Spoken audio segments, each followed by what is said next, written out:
형통이란 말이 어떤 말일까요? 이것을 영어 성경에 찾아보니 success라는 말이 있습니다. 그러니까 성공했다.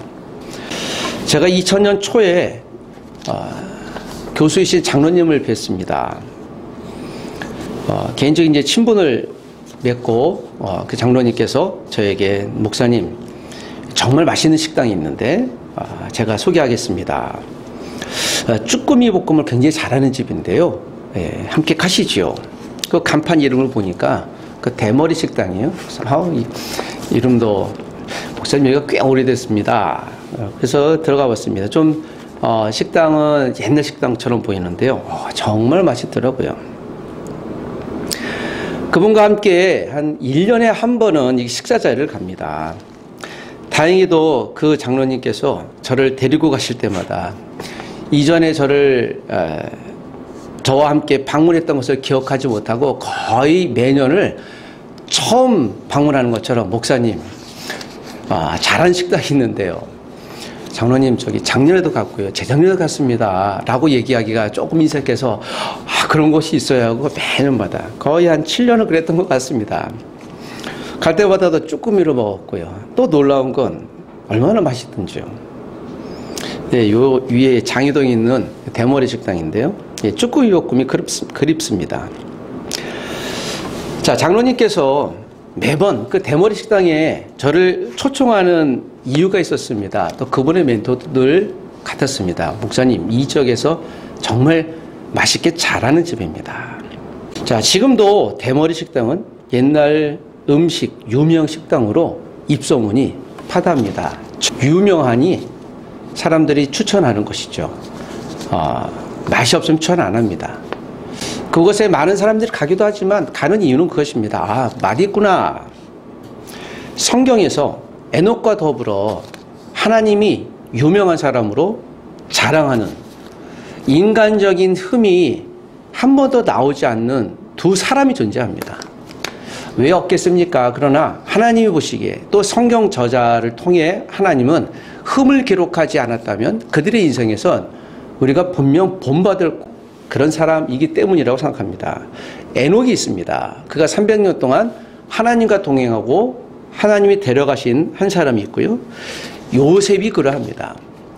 요셉은 성경에 흠에 대한 이야기가 나오지 않아요. 그래서 요셉을 구약의 작은 예수라고까지 일컫기도 합니다. 그러나 요셉의 인생을 보면 참으로 오랫동안 견뎌야 하는 그런 인생의 대명사라도 알려져 있습니다. 그럼에도 하나님이 요셉을 우리에게 유능한 인생의 모델로 소개하고 있는 이유는 무엇이겠습니까? 요셉은 그의 10명의 형들과는 달리 막내여서 그런지요. 아버지 이삭이 채색 옷을 입히고 특별히 좋아했어요. 편애했다는 것이죠. 그 정도뿐만 아니라 들판에서 일하고 있는 형들이 일 잘하는지 안 하는지 네가 가서 왓치맨 보고 나한테 얘기해라. 즉 형제들 중에 스파이 노릇한 거죠. 왜 그랬을까요? 아버지 이삭이 가장 신뢰했기 때문에 가능한 이야기죠.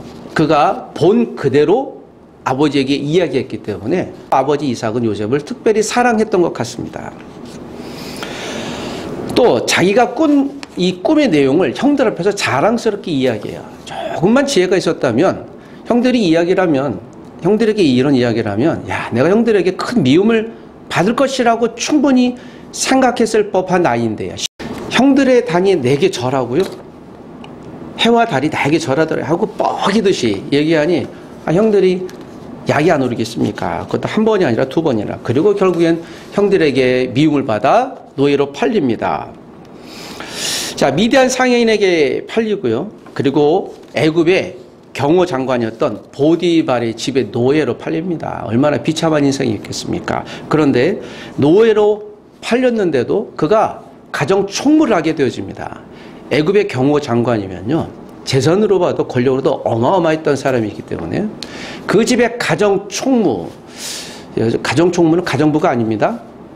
전체를 관리하는 사람이에요. 그래서 그 집안에서는 권력자라고 볼 수 있죠. 노예 신분이었는데도 보디발의 눈엔 요셉이 충실한 사람으로 인정되어졌기에 다 맡겼던 것이죠. 사건이 발생이 되어지죠. 그가 이제 보디발의 인정을 받고 20대 건장한 청년으로 성경에 보면 그의 외모가 출중했다라는 구절이 나와요. 요셉이 아마 멋있었겠죠. 보디발의 아내가 그를 유혹을 합니다. 보통 그러했어요. 애굽에서의 문화가. 주인들이 노예는요 물건 취급했기 때문에 그를 놀이개로 취급하든지 그래서 그의 생명을 앗아가든지 전혀 문제가 되지 않았던 시대였습니다. 그리고 이 요셉을 하나의 놀이개로 삼고 유혹을 했는데 요셉이 넘어오지 않습니다. 그리고 요셉은 내가 하나님 앞에 범죄할 수 없다라는 고백을 하며 안주인의 요구를 당당히 거절합니다. 자, 이렇게 되면 내가 하나님 앞에 정직하고 하나님 앞에 믿음으로 세워졌으니 하나님이 나를 잘 세워주실 것이다 라고 하는 마음이 아마도 요셉에게 있었을 법한데 결과는 전혀 딴판이었죠. 요셉의 인생이 이때부터 더욱 최악으로 빠져들게 되어집니다. 그러나 요셉의 인생의 기준은 이집트 사람들과는 달리 다른 선명한 기준이 있었습니다. 그 기준은 하나님 앞에 정직함이었던 것이죠. 사람에게 정직함도 필요하지만 하나님 앞에서의 정직함입니다. 자, 오늘 요셉이 당하는 이 감옥 생활의 첫 입장에서 그가 원치 않는 최악의 상황에 빠져들었을 때 요셉의 반응은 무엇이었을까요? 보디발의 아내의 요청을 거절하고 요셉은 우리가 20절에 있는 대로 그가 하나님 앞에서 선하게 또 정직하게 행동했더니 그의 결과는 20절에 이러한 결과를 얻었지요. 자, 20절 한 번만 더 읽어보십시다. 이에 요셉이 주인이 그를 잡아 옥에 가두니 그 옥은 왕의 죄수를 가두는 곳이었더라. 요셉이 옥에 갇혔으나 요셉의 결과는요 감옥에 갇힌 것이었습니다. 그러나 그럼에도 불구하고 요셉은 인생을 건 거절을 선택할 수 있었던 것이고 그러했습니다. 때로는 우리가 인생을 건 승낙을 해야 될 때도 있겠지만 거절을 선택해야 될 때도 있습니다. 거절이란 말 자체가 긍정적이지 않아요. 누군가 관계가 깨지거나 나에게 이익이 아니라 손해가 올 수 있는 상황이라는 것이죠. 사실 이 안주인의 요구에 눈 딱 감고 요구에 응했으면 요셉의 신세가 아마도 몇 단계는 좀 업그레이드 되고 좀 편안하게 지내지 않았을까. 어찌 보면 뜻하지 않은 인생의 로또 같은 기회였을 수도 있죠. 그러나 요셉은 여기에 응하지 않았습니다. 오늘 10절, 12, 13, 14절 보면 안주인이 한 번이 아니라 아마 여러 번 자꾸 요셉을 유혹을 했습니다. 10번째고 안 넘어가는 나무가 없다라는 속담은 아마도 이에 해당되는 것 같습니다. 그러나 이 속담의 위험함은요, 이것이 일방적일 때는요, 이게 살인 감정의 무기가 되기도 합니다. 여러분, 10번째고 안 넘어가는 나무 태반 많습니다. 요셉을 흠모했던 안주인이 노예 요셉의 관심을 받지 못하자 이때부터는 이제 분노가 생기기 시작한 거죠. 자신의 사랑을 받아주지 않을 때 이 흠모 감정이 이제 분노로 변하게 됩니다. 그래서 이것을 우리가 사회 병리적 현상으로 스토커라고 합니다. 올 1월 10일에도 사건이 있었죠. 다세대 주택에 찾아가서 신변 보호 대상자였던 옛날 여자친구 집에 찾아가 어머님과 또 남동생을 아주 위해를 가하고 중태빠뜨린 위중한 일이 있었고요. 제가 이제 그 상황을 눈여겨보면서요, 왜 저렇게 젊은 청년이 저렇게 분노를 하고 위험한 선택까지 하고 그의 인생이 거의 끝날 정도의 일을 선택했을까. 마치 비교해보면 이 안주인도 요셉에게 그런 분노 감정을 가졌던 것이죠. 여기서 한 가지 우리가 배울 수 있는 이 안주인 행동에 대해서 우리가 참작하고 분명 놓치지 말아야 될 한 가지는 그런 것이죠. 이 여인은 요셉을 노예로 생각했어요. 즉 소유로 생각한 것이죠. 그건 내 거야 라고 생각했던 것입니다. 소유 욕구가 집착이 되면요, 이처럼 분노가 생깁니다. 내 주머니에 있는 내 것인데 이것이 아사가 누군가 가져가는 순간, 또 내 것인데 그것을 내가 소유하지 못하는 순간 분노가 생기죠. 어찌 사람뿐이겠습니까? 돈도 마찬가지죠. 재정도 내 것이고 건강도 내 것이고. 우리가 사랑이 이처럼 굉장히 다를 수가 있어요. 이것이 강압적으로 주면 분노가 생기는데요. 그렇지 않으면 사람의 마음을 움직이는 것이죠. 그를 따르게 되어집니다. 이것을 내 소유라고 생각하는 순간 그때부터는 이 소유가 박탈이 되어지면 분노가 생깁니다. 이게 모든 사람의 관계도 그러합니다. 제가 하시는 회사에서 지금은 중역으로 일하시는 분이 계신데요. 그분이 회사에서 이제 막 과장을 달아셨을 때 그 회사 상무님이 불러서 그런 얘기를 하시더랍니다. 내가 내 주위에는 너무 예스맨만 있으니까 내가 회사의 정책을 피고 조금 더 상황을 알아야 되는데 잘 모르니 자네는 앞으로 나에게 야당 노릇맡하고 쓴소리만 하게. 내가 이거 잘 듣고 회사 정책을 내가 반영할 테니. 그리고 과장님이 정말 상사가 그렇게 하는 줄 알고요. 매일 저녁 끝나면 한 30분 정도 만나서 그분이 얘기하는 거예요. 상무님, 근데 말이죠. 보니까 당신에 대한 평가가 이러해요. 그러니까 긍정적이지 않은 것이죠. 그걸 이제 30분 동안 매일 저녁에 보고하면서 얘기하는데 그때마다 그분이 고맙네. 이렇게 얘기해주는 사람이 자네밖에 없네 하고 그래서 이분이 아주 좀 우쭐대고 상사기 인정받는구나. 문제는 다음 주부터 일어났는데요. 이 상무님이 자기를 쳐다보지도 않더래요. 일주일, 2주일, 한 달. 말도 안 걸더래요. 나중에 알았대요. 예, 그 상무님이 감당할 수 없었던 거죠. 그리고 이분이 인생에서 깨달은 것이죠. 하라고 해서 하는 게 아니구나.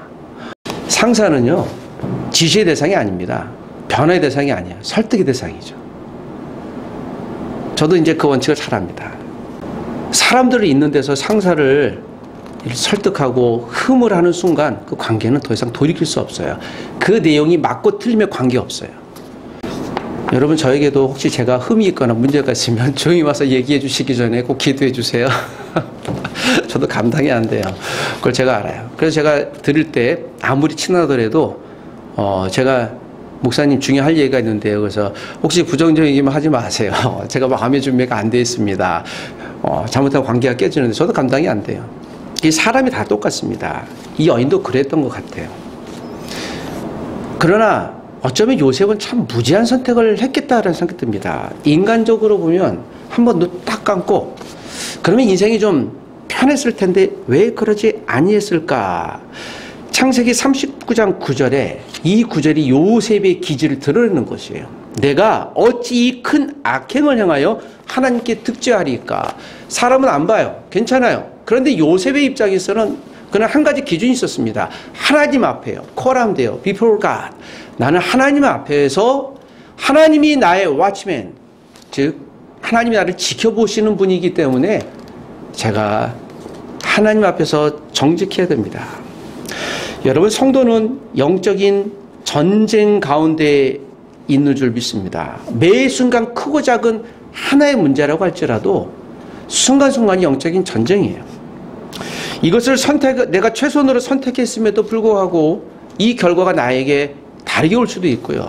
믿었던 사람의 신뢰관계가 하루아침에 깨지는 건 불과 1, 2분이면 충분합니다. 그리고 돌이킬 수 없는 관계도 꽤 많고요. 인생을 건 선택을 해야 될 때 때로는 이것이 거절일지라도 하나님 앞에서 믿음의 시간이라면 또 믿음의 정직함이 필요하다면 거절을 선택하는 것도 하나님의 사람들이 당연히 해야 될 믿음의 그릇이라고 믿습니다. 아마도 요셉이 내가 하나님 앞에 이런 거절을 선택했을 때 내 이후의 삶도 분명 보장해 주실 거야. 아마도 그런 마음이 있지 않았을까요? 요셉의 정황을 보면 내가 하나님 앞에서 정직하면 하나님이 나를 어떻게 들어쓰실까? 21절에서 23절입니다. 간수장이 옥중 죄수를 다 요셉의 손에 맡김으로 그 재반 사물을 요셉이 처리하고 간수장은 그의 손에 맡긴 것을 무엇이든지 살펴보지 아니하였으니 이는 여호와께서 요셉과 함께 하심이라. 여호와께서 그를 범사에 형통하게 하셨더라. 20절에 우리가 읽었던 대로 요셉이 다시 감옥에 갔습니다. 분명 노예 신분도 최악이긴 했지만 그가 가정 총무로 일하다가 안중의 여인의 요구를 거절하자 다시 감옥에 갇히죠. 갔던 감옥이 어떤 것입니까? 이집트의 감옥은요, 최악이에요. 살아나올 수 없는 감옥입니다. 그런데 아마도 그 중에 다행히도 이 감옥은 좀 특별한 감옥이었던 것 같아요. 왜냐하면 우리가 성경 내용을 알고 있는 대로 이 감옥에 나중에 이집트에 두 신하가 들어옵니다. 그리고 그 두 신하의 꿈을 해석해 줌으로 인해 나중에 2년 뒤에 애굽의 총리로 당대 득세하죠. 그래서 이 감옥은 정치범 수용소들이었을 것이다 라고 이야기합니다. 한 가지, 요셉이 이집트 바로에게 섰을 때요, 당시 이집트 바로의 꿈을 설명해 주면서 이렇게 덧붙입니다. 이제 애굽에 가뭄이 올 텐데 당신은 7년 동안은 곡식을 모아서 중앙에 보관하십시오. 나중에 흉년이 올 때 이것을 팔며 국가가 부유하는데 기초를 삼으십시오. 여러분, 감옥에 있던 총무 요셉이 어찌 이렇게 정치와 국제 정세를 이해할 수 있었을까요? 하나님이 당연히 은혜를 주셨겠지만 투시 은사를 주셨을까요? 그래서 많은 분들이 그렇게 해석을 해요. 이 감옥 속에서 들어왔던 많은 정치범에게 아마도 그런 정황들을 듣고 나름대로 분명히 생각했을 것이다. 여러분, 요셉이 감옥 생활을 즐겨 했을까요? 그렇지 않은 정황이 군데군데 나옵니다. 제가 요셉을 구약의 빠삐용이라고 그래요. 빠삐용은 감옥 탈옥의 대명사인 사람으로 알려져 있잖아요. 요셉이 꿈을 해석해 준 두 관원에게 얘기해 주면서 마지막에 그런 얘기를 해요. 나를 기억해 주셔서 나를 꼭 이 감옥에서 탈옥시켜 주시오. 요셉은 감옥에서 기회가 있을 때마다 분명 그는 탈옥을 꿈꿨을 것이에요. 그리고 들어오는 사람들마다 자기의 처지를 알리고 내가 억울하게 들어왔으니 나를 꺼내 주시오. 요셉의 감옥 생활을 즐겨하지 않았다는 근거가 바로 성경 40장에 군데군데 나옵니다. 자, 그렇게 보면 내가 믿음의 기준을 선택했는데 하나님 앞에서 정직함을 선택했는데 결과는 최악이에요. 우리가 이때 질문하는 것이죠. 하나님 살아계실까요? 어디 계십니까? 왜 나를 이곳에? 우리가 믿음을 선택했을 때 결과가 녹록지 않을 수도 있다는 것이에요. 그러나 여러분, 아직 게임은 끝나지 않았습니다. 요셉이 차디찬 정치범 감옥에 갇혔습니다. 믿음을 선택했던 결과, 정직을 선택했던 결과는 감옥이었습니다. 그러나 우리가 때로는 거친 감옥에서도 견뎌야 될 이유가 필요합니다. 정치범 수용소 같은 감옥 안에서 요셉은 다시 믿음으로 인내하고 이것을 이겨내려고 애를 씁니다.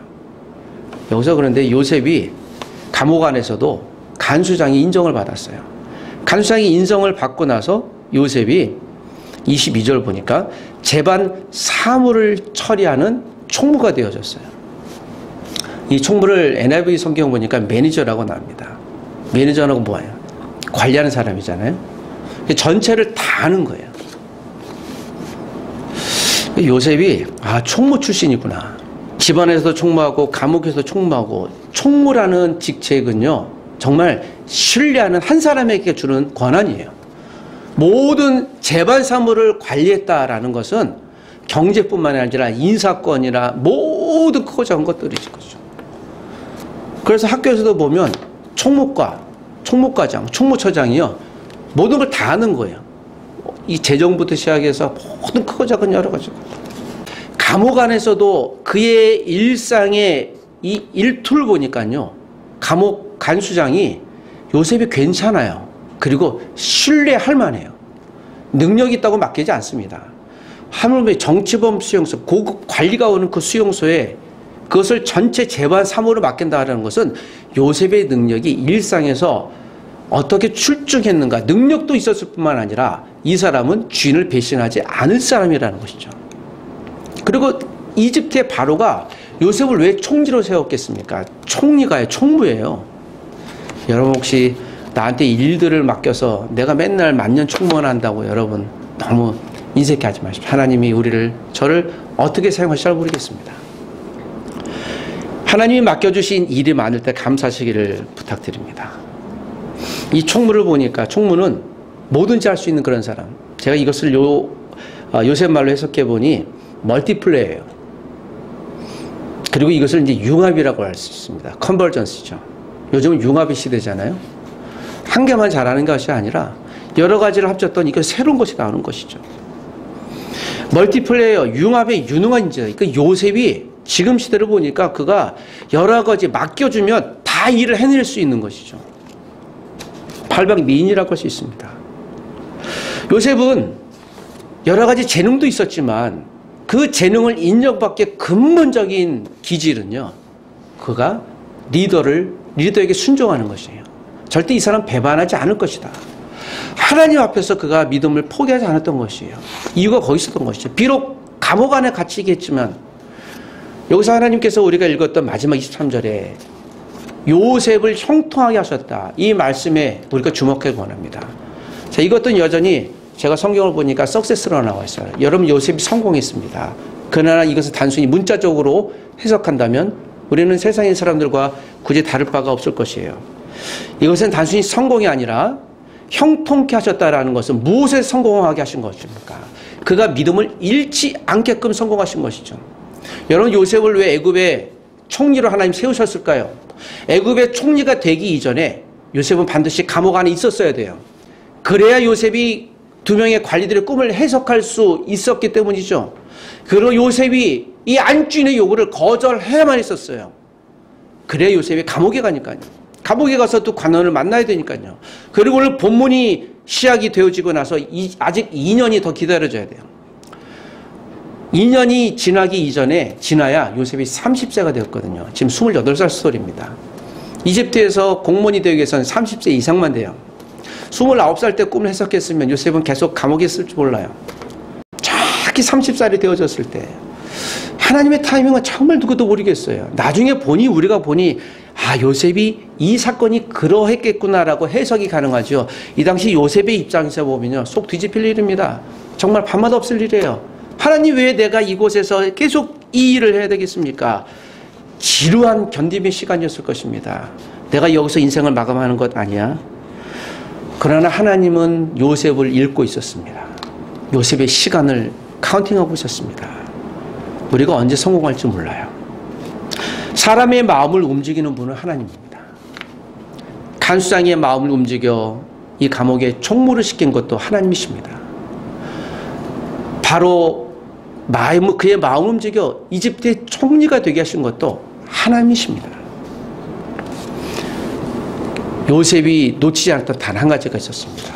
하나님 앞에서 정직했다라는 말은 어떤 의미일까요? 하나님과 계속 대화했다는 것이죠.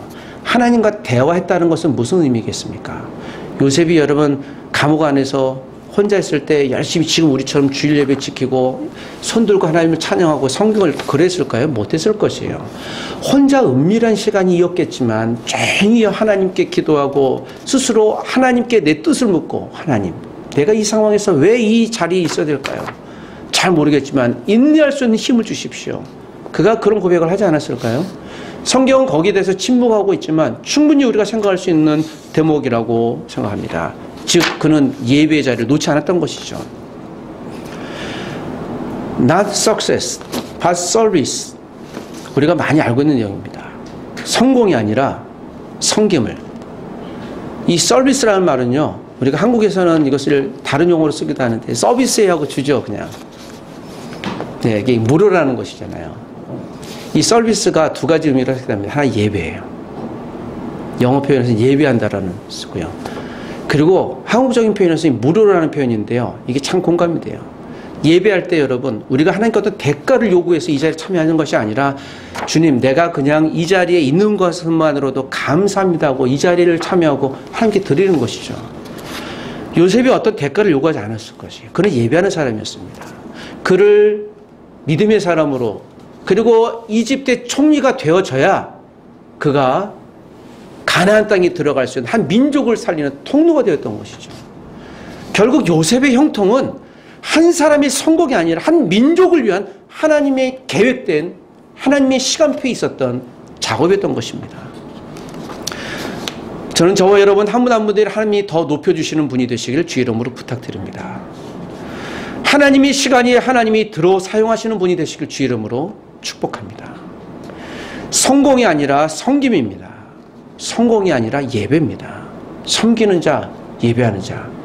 하나님은 그들을 주목하고 계시고 여전히 지켜보고 계실 뿐만 아니라 하나님의 때에 놀랍게 사용하시는 믿음의 사람이 될 줄 믿습니다. 오늘 요셉처럼 때로 우리를 거친 광야, 거친 감옥 안에 부르실지라도 우리를 사용하실 하나님을 기대하며 주님 앞에 이 한 주를 믿음으로 들여보시면 어떠실까요? 같이 기도하겠습니다. 하나님 아버지, 성김의 사람 요셉을 배우게 하심을 감사합니다. 상대방의 요구를 거절할 때 분노를 사고 또는 의도와는 다르게 오해와 누명을 당할 때 하나님을 바라보고 담대할 수 있도록 믿음을 허락해 주시옵소서. 죄로 위장한 이기적인 요구에 담대히 거절할 수 있는 용기를 주시고 상황을 역전시킬 능력도 허락해 주시옵소서. 이상치 않은 거친 상황을 만날지라도 화평의 사람으로 쓰임받게 하여 주시옵소서. 감옥 같은 상황을 벗어나기보다 척박한 환경에서도 변화를 주도하여 주의 이름을 높이는 믿음의 성도가 되게 하여 주시옵소서.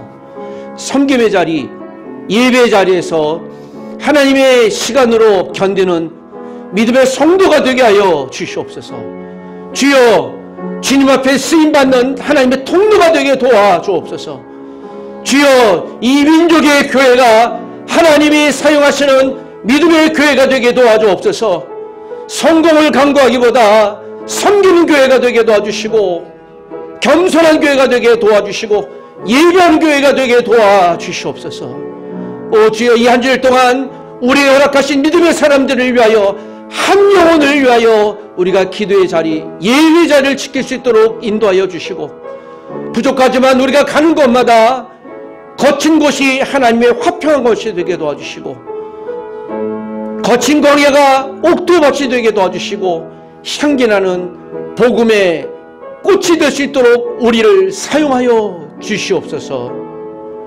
예수님의 이름으로 기도합니다. 아멘.